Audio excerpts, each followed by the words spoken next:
Halo, saya Enggi Dewanti, host dari podcast Ngalor Ngidul UNDP Indonesia. Senang sekali hari ini kita ada acara bareng lagi nih di podcast kita dan kita kedatangan tamu-tamu yang luar biasa. Halo Mbak Maya dari UNV, Mbak Alicia dari RCO dan juga Mas Wikan dari UNICEF. Gimana nih setelah kita undang, gimana perasaannya bersama-sama dengan sesi podcast kita hari ini? Senang dong. Senang ya. Yes. Senang Oke. dalam tekanan. Kepaksa. Let's go. Well, makasih banyak loh hari ini sudah bisa hadir. Kita akan ngobrolin soal kerelawanan ya kan. Aku yakin dari dulu bahkan sampai sekarang masih jadi tren, nggak cuma anak-anak muda gitu ya. Di mana aja kita ngomongin soal kerelawanan. Nah, kalau buat kalian semua di sini arti relawan tuh apa sih gitu? Silahkan. Siapa yang mau memulai? Gambreng. Iya, Mbak Alisa silahkan. Ladies first. Ladies first ya, oke.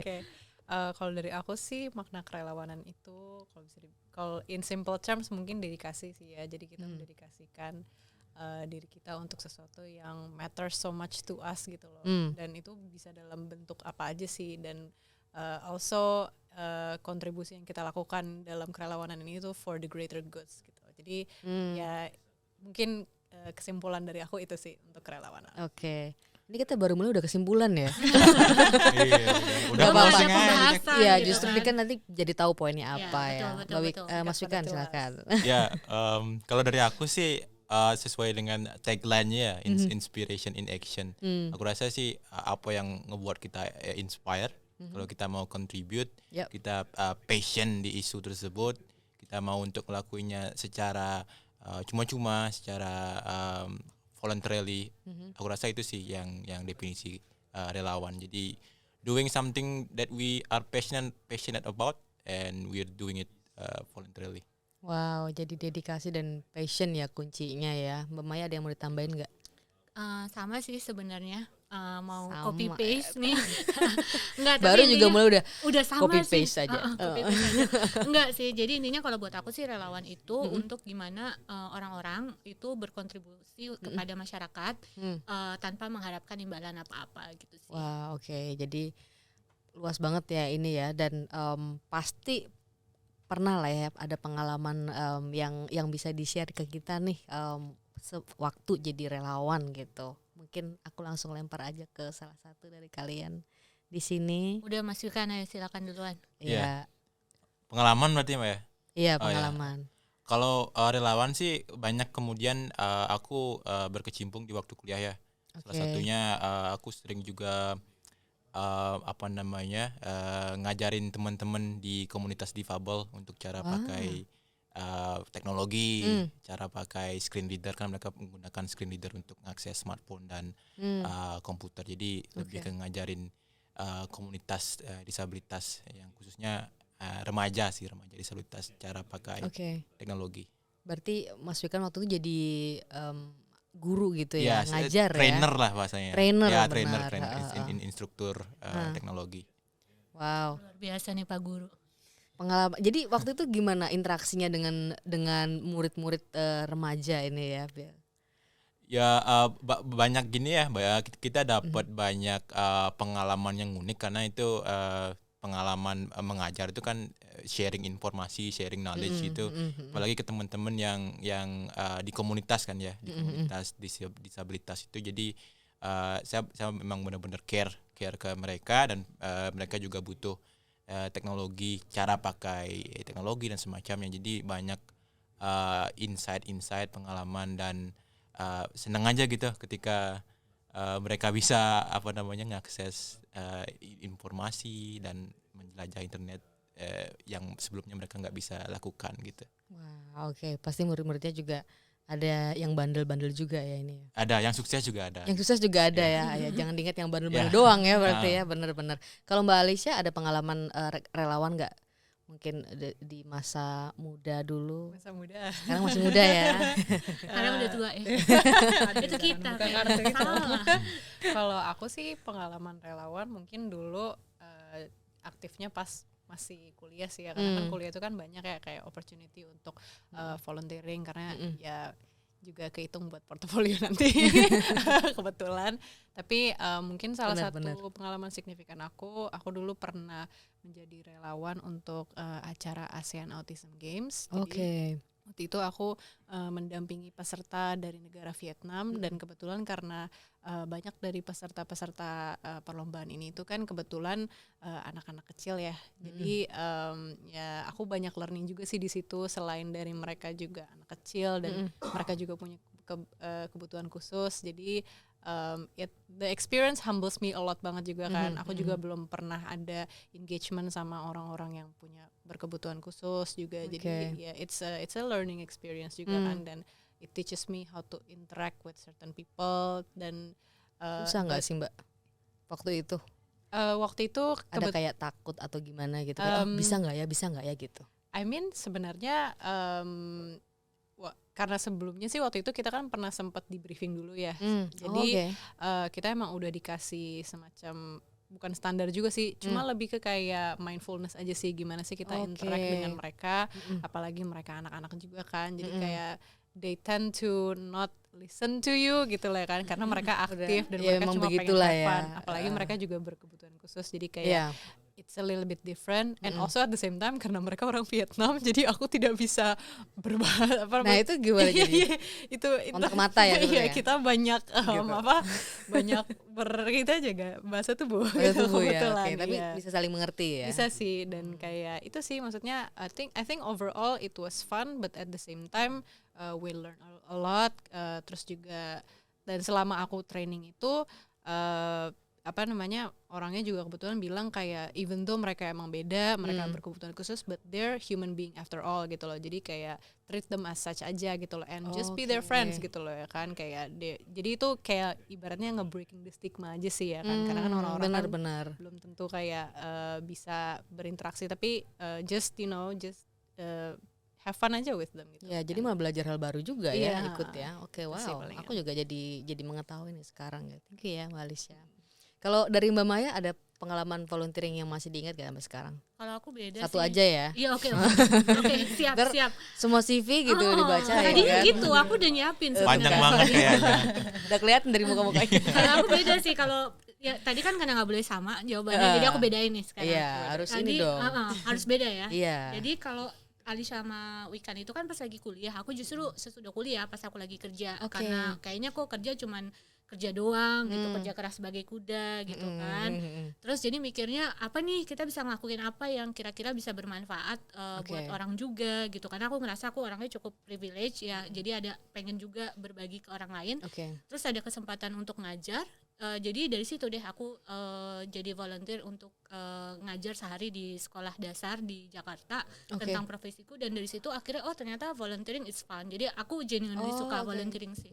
Wow, volunteering is fun ya. Tadi kalau aku lihat kan Mbak Maya mungkin 1 hari, terus kalau Mbak Alicia pasti ada berapa lama waktu itu Mbak? Waktu itu cuma 2 hari sih, tapi kayak full day banget. Gitu. Full day, jadi pack gitu ya. Kalau Mas Wikan waktu relawannya menjadi trainer itu putus nyambung gitu sih. Waduh, ada yang tersindir nih. Enggak.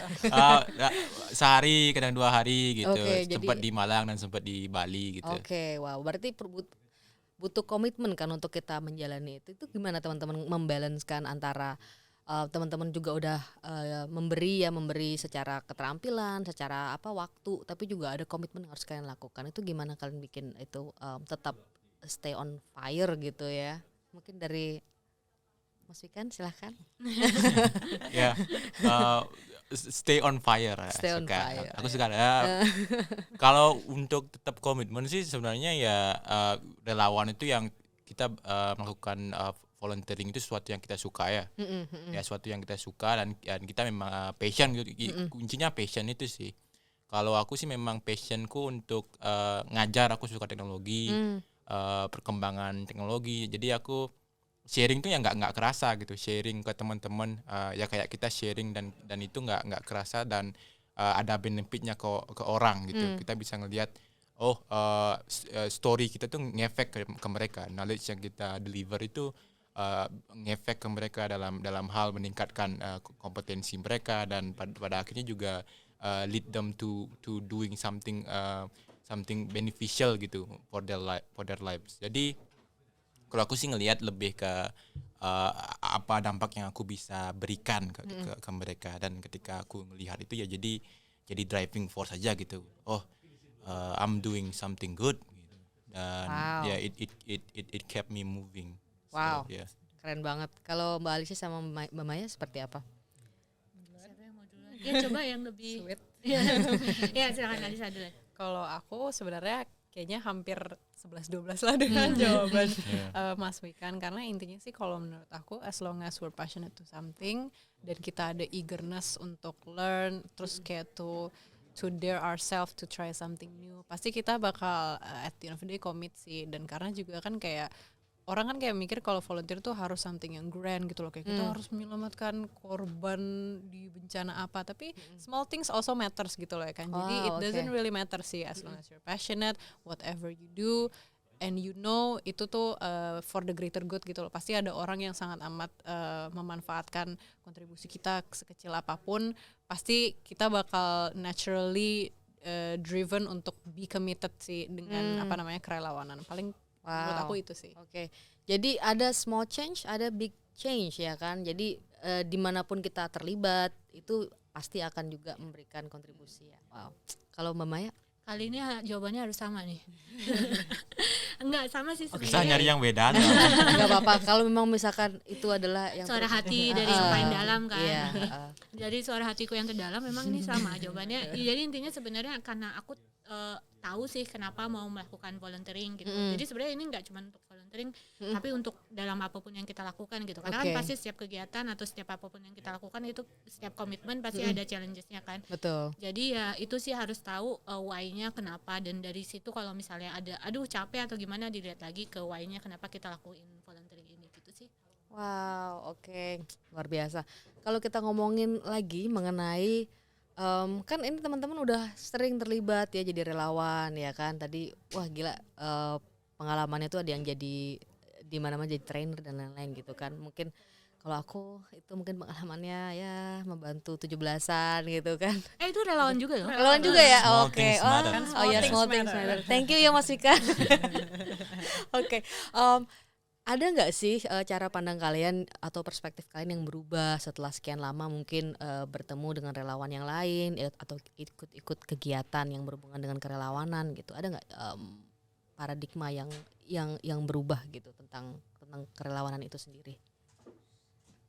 Mbak Alisa deh. Ya, baru mau ditunjuk. Aku udah keep note. Oke. Siapa tadi yang terakhir? Perubahannya sih kalau yang aku lihat ya mungkin sekarang tuh kayaknya kerelawanan tuh kalau bisa dibilang trending sih ya. Oke.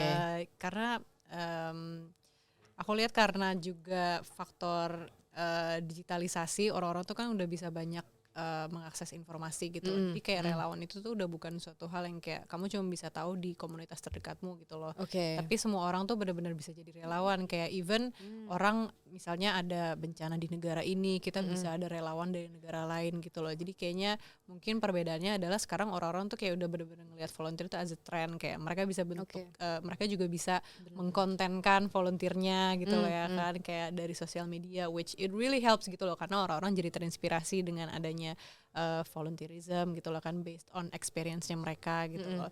Dan juga aku juga perhatiin generasi muda tuh sekarang kayaknya tuh udah mulai open to certain topics yang gak terlalu banyak diperbincangin gitu loh ya kan, yang gak terlalu orang-orang kayak highlight gitu loh. Dan jadi it's interesting juga, mereka pun juga mau nge-advocate diri mereka dan mereka mau jadi relawan yang bisa membantu isu-isu ini gitu loh ya kan, which is good karena berarti kita juga bisa be more open to sensitive issues like that gitu loh, which is very much needed gitu. Palingan perbedaannya yang aku lihat itu sih karena faktor era digitalisasi yang really helps. Iya, bener-bener. Tadi kalau kita ngomong kalau kayak Mbak Alicia juga kan ikut dengan tadi kegiatan kerelawanan dengan anak-anak autism gitu ya. Jadi dirimu juga akhirnya sekarang nge-share nih bahwa just being mindful gitu kan, dan ketika itu kamu share juga kan jadi hal yang can inspire everyone. Benar. Jadi kita menjadi global citizen tapi juga peduli dengan hal yang terjadi di luar, di sekitar kita. Wow. Kalau Mas Wikan ada perspektif apa yang berubah selama ini? Aku sebenarnya sama kayak Alicia ya. Dulu aku juga ngelihat volunteering itu sesuatu yang ya kalau nggak ada bencana, kalau nggak ada gempa, tsunami dan semacamnya, dan ya baru-baru ada Yang relawan kejadian-kejadian gitu ya. yang besar gitu ya. Tapi ketika merambah ke sini, ya apapun bisa jadi volunteer gitu loh. Oke. Apapun istilahnya everybody got story to tell gitu. Oke. Jadi everybody got a value.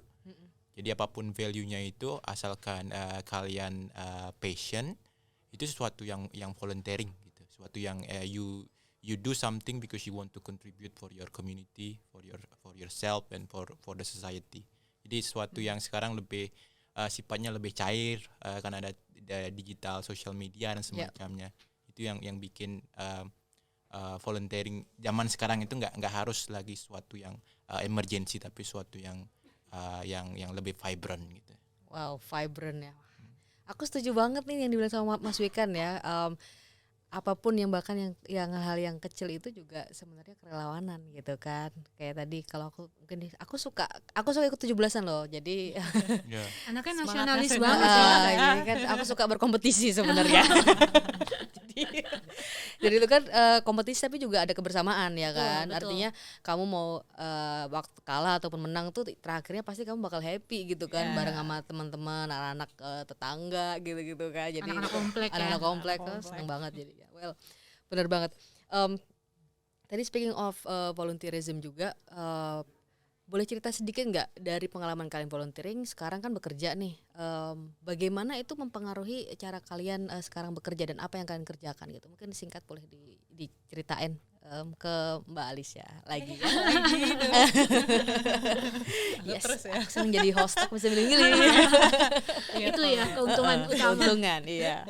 Iya, kalau dari aku sih kebetulan aku kan bekerja di bidang komunikasi di departemen aku itu di kantor perwakilan PBB. Jadi of course kita itu tujuannya kita nge-communicate lah pekerjaan-pekerjaan PBB apa aja sih yang sudah PBB lakukan di negara ini gitu loh ya kan.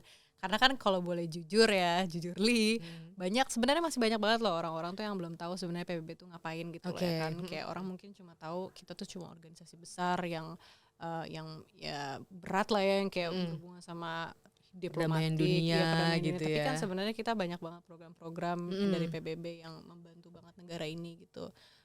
Kalau hubungannya sih dengan kerjaanku sekarang, karena kembali lagi aku kan we communicate UN's work to the public gitu loh ya kan, dan banyak banget kan sebenarnya UN gitu loh ya kan. Kita ada kita LNOB lah, Leaving No One Behind, SDGs, semuanya segala, dan we have to make sure that semuanya tuh kita communicate gitu loh ke public.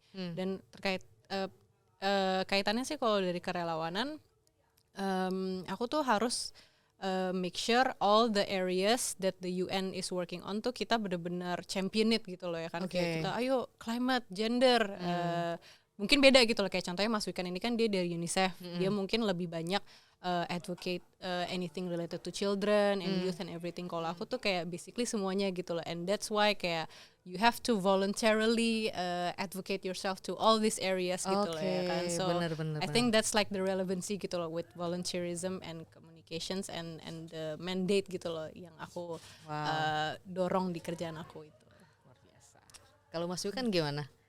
Kalau aku sendiri sih di UNICEF sebagai Disability Inclusion Officer. Jadi mungkin tugasku sih sebenarnya kalau big picture-nya ya untuk mainstreaming isu disability inclusion ke program-program kita, baik yang ke program untuk anak-anak, children, ataupun untuk remaja, dan juga untuk meningkatkan partisipasi dari teman-teman disabilitas di dalam program-program kita. Karena ya nothing about us without us kan gitu ya. Iya, benar-benar. Jadi fungsinya sih itu sih untuk ensuring disability inclusion di UNICEF Indonesia. Jadi kelihatannya ada hubungannya tuh sama-sama mengadvokasi ya. Jadi ketika jadi volunteer dan sekarang juga kegiatannya masih terus mengadvokasi gitu kan. Wow. Kalau Mbak Maya? Kalau Aku kebetulan emang berhubungan banget sih sama volunteer. Oh Jadi iya aku benar. pekerjaanku sebagai volunteerism mainstreaming officer. Jadi aku itu jadi perwakilan dari UNV. UNV itu salah satu lembaga PBB yang bekerja untuk kerelawanan. Nah, itu tugasku itu ya untuk menempatkan talenta-talenta kita UN volunteer di berbagai UN agency, dan yang kedua itu untuk mempromosikan volunteerism di Indonesia kayak gitu. Jadi berhubungan banget sih, dan sesudah aku kerja di sini aku baru sadar bahwa ternyata menjadi relawan itu bisa menjadi pintu untuk memulai karir gitu. Kayak gitu sih. Karena kan tadi udah dibilang ya bahwa itu ada self development, ada soft skill, dan menambah portfolio. Itu aku baru sadar di situ sih. Wow, oke.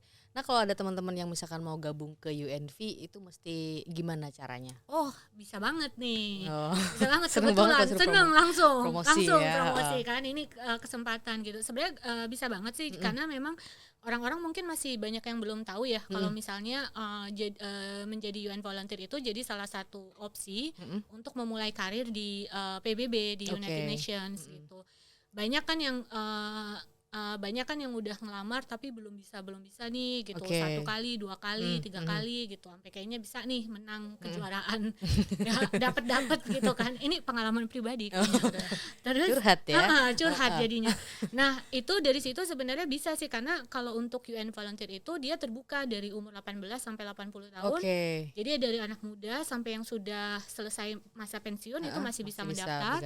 Dan juga latar belakang pendidikannya itu bermacam-macam. Ada yang pendidikan, ada yang hubungan internasional, ada yang kesehatan. Bidang-bidangnya beragam banget kayak gitu. Jadi itu yang untuk ditempatkan di PBB. Tapi buat teman-teman yang masih belum, atau buat para pendengar, yang nggak bisa, yang masih waduh kayaknya belum bisa nih jadi relawan penuh waktu gitu ya di PBB, jangan khawatir nih, ada kabar gembira.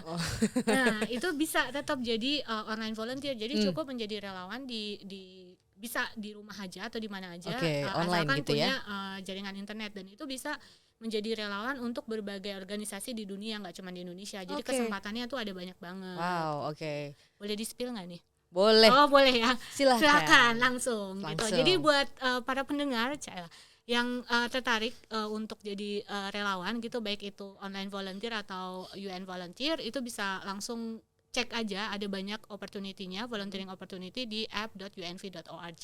app.unv.org. Nah, boleh dicek nanti ya, nanti mungkin bisa bergabung jadi seperti Mbak Alisa atau Mas Wikan, atau juga tadi jadi online volunteers untuk berbagai kegiatan di seluruh dunia ya Mbak ya, benar nggak terbatas. Oke, aku masih ada satu pertanyaan terakhir nih ya.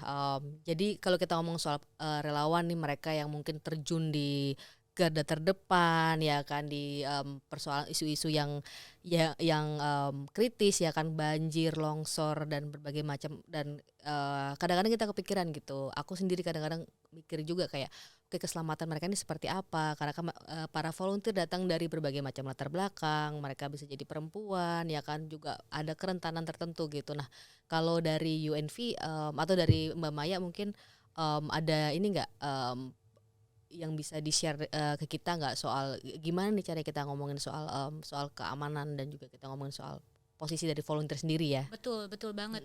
Jadi kan tadi udah dibilang ya bahwa jadi volunteer ini kayaknya udah trending gitu. Berdasarkan salah satu studinya UNV, 1 dari 7 orang di seluruh dunia itu adalah relawan. Jadi itu ada banyak banget. Ada banyak banget relawan gitu kan. Nah, itu gimana caranya kita bisa menciptakan lingkungan yang itu sangat ramah untuk relawan. Jadi kegiatan kerelawanan itu bisa berkembang pesat gitu. Nah, yang tadi Mbak Enggi bilang tuh udah bener banget, bahwa ada banyak pada saat kejadian bencana alam, itu biasanya first respondernya itu adalah yang menjadi penolong pertama itu adalah para relawan gitu, karena kan mereka yang sudah ada di tempat situ kan, kayak gitu. Nah, kalau di Indonesia sendiri, bahkan Kementerian Sosial itu mereka adalah punya satu program namanya Tagana, Taruna Siaga Bencana. Nah, itu adalah relawan adalah relawan Kementerian Sosial. Dan itu udah diatur juga di undang-undang Mbak Enggi. Jadi memang udah terjamin untuk keselamatannya juga kayak gitu. Tapi jangan nggak cuman untuk keselamatan juga sih, tapi misalnya tadi Mbak Enggi juga udah bilang tentang gender equality gitu. Jadi bahwa jangan sampai nanti cuman untuk perempuan pasti tugasnya misalnya yang tentang nurturing gitu. Tapi gimana nih caranya kita perempuan juga bisa berpartisipasi aktif di berbagai bidang yang lain juga. Misalnya STEM gitu ya. Kayak Oke. gitu.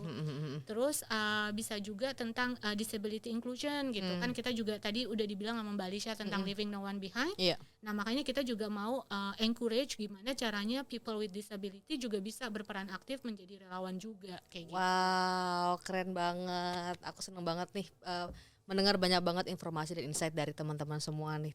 Thank you banget ya Mas Wikan, Mbak Alicia, juga Mbak Maya yang menyempatkan waktu buat sharing hari ini. Semoga thank you juga diundang. sama-sama. Semoga sharing kita ini berfaedah dan bermanfaat ya untuk orang-orang di luar sana, ya kan? Dan sekali lagi tetap terus simak podcast kita berikutnya dan terima kasih sudah bersama-sama dengan kita. Bye bye.